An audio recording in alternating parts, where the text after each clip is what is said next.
मारेगाव तालुक्यातील कोसारा नदीपात्राच्या हद्दीत घाटधारक शिरकाव करत आहे असे तलाट्यांना कळाल्यामुळं त्यांनी मला सांगितलं आणि मी पथकासह पोलीस कर्मचारी घेऊन रात्री अंदाजे 1 वाजताच्या दरम्यान घाटाच्या ठिकाणी भेट देऊन पाहणी केली।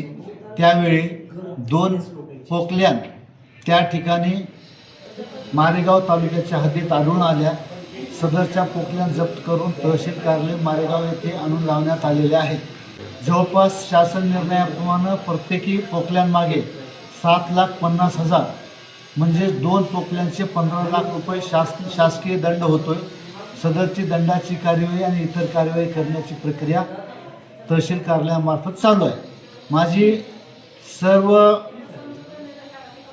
गौण खनिज वाहतूक करणाऱ्या वाहनधारकांना आणि उत्खनन करणाऱ्या JCB मालकांना अशी विनंती आणि आव्हान आहे की आपण परवानगी घेतल्याशिवाय उत्खनन वाहतूक करू नये आणि जर अनधिकृत उत्खनन वाहतूक करीत असल्याचे निष्पन्न आढळून आल्यास आणि वाहन आम्ही पकडल्याच्यानंतर सरळ सदरचे वाहन आमच्या ताब्यात द्यावे।